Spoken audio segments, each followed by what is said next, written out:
Thanks for joining me today. I just want to get started. I'm here with Sweet Spot Golf, and really want to learn kind of, the genesis of how you get into the golf club design business, and also really talk about sort of, where you're going with these clubs. Because when you look at these clubs, they don't look like anything else that I've seen.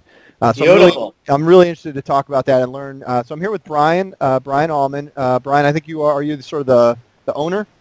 Well, Chuck and I are partners in this. Chuck Parise, who is my partner, and we're both the co-owners of the company. Excellent, excellent. So let's start off by talking about these clubs, because let's just get kind of right to the heart of the matter. Sweet Spot Golf.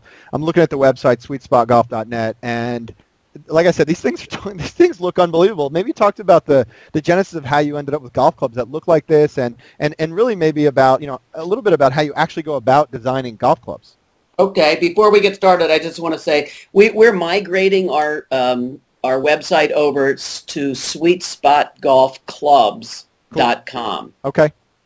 And so we have a really fun and wonderful website right now, and it's going to get better. And we hope to launch the revamp of that website on the March 1st. Awesome. It's going to be a lot more fun, a lot more functional, a lot more interactive. We're going to have blog guests and that sort of thing. But Chuck can talk a little bit about the genesis of the of the company.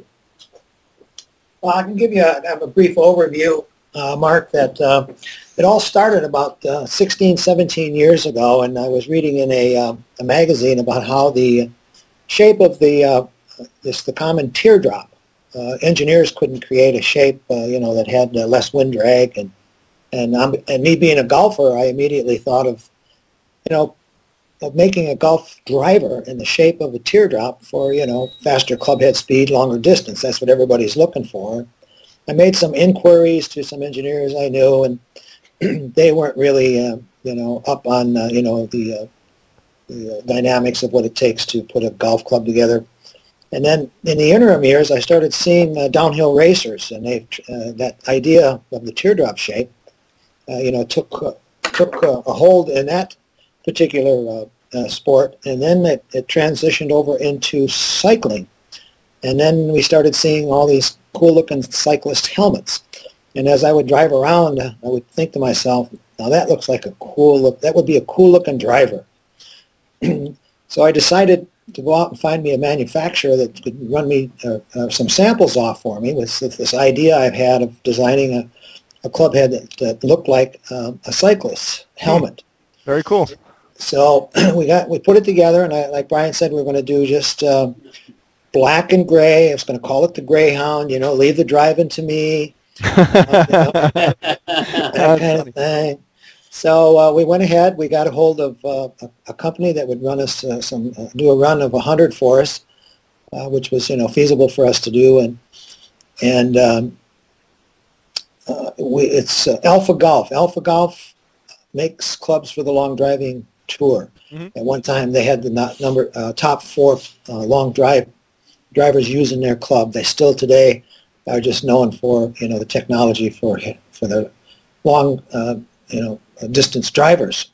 So what we did is we took his technology and added our design, and we merged those two concepts of his engineering. Right, and then we started, we thinking, well, let's throw some color into this. And we got samples of red, and we call it Scratch Red. We've got Earl Grey tea. We got crushed grape.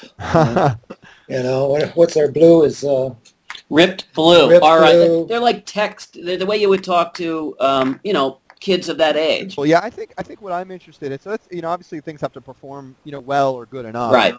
I think from a golf our show Golf is Hard TV. I mean, we really are focused on how do we bring sort of the rest of the golf world to a bigger audience. Our focus is down the other direction a little bit in terms of not necessarily good versus bad golfers, but sort of trying to make the game a little less stuffy, get more people, more women, more kids out there playing the game, because we love the game. And like you guys, there are better golfers and worse golfers, but I don't think there's a golfer on the course who's sort of more into it than when I'm out there. And frankly, performance is important, but having a good time.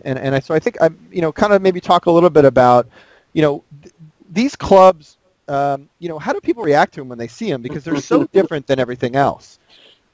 Good question, and I think we can come up. First of all, we have 3 lines of clubs, and they talk to the fun in 3 different groups, really.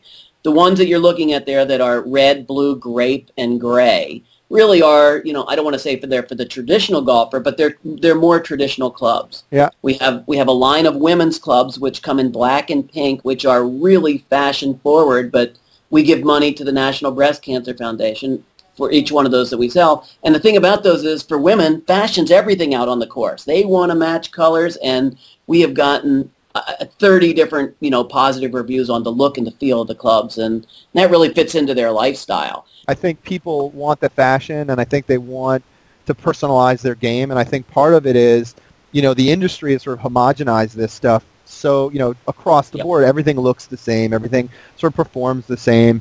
And so, again, I think that, from my perspective, I think it's great. I love what you guys are doing. Let me change gears a little bit and maybe talk a little bit about some of the real sort of art and science behind, golf club design. I mean, how far back in the process are you going? Are you buying heads and customizing them, or are you actually designing heads from sort of the ground up?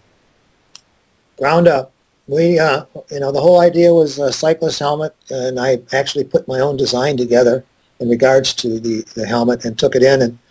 And we, over a 4 or 5 month year period, they kept sending back, the mold to us, and then we redo it and send it back till we got it just where we want it. And then we went into production on it. I mean, I envision designing golf clubs. You see these like shows on Golf TV or Golf Channel stuff. with all this equipment. You guys geared out. You got swing robots and all that kind of stuff. I mean, how do you go about sort of? If you came in our garage and you saw the robot and all the CAD systems, actually, you know what? We're lucky we have this Mac that we're talking to you on. But, we had a concept, and what we do have is one of the smartest club designers around, who is Jim Yee. Okay. And basically, he has Alpha Golf, and what we did was we took Chuck's design to him, and we used him to help us incorporate this really interesting concept. And my guess is if you told that to somebody at Titleist, they'd laugh at you. They'd go like, "That's not the way to design a club." Yeah. And they may be right, but you know what? Our club is just as good as theirs. So and they have about 68 people on staff for their R&D. We've got the Chuck and Brian show.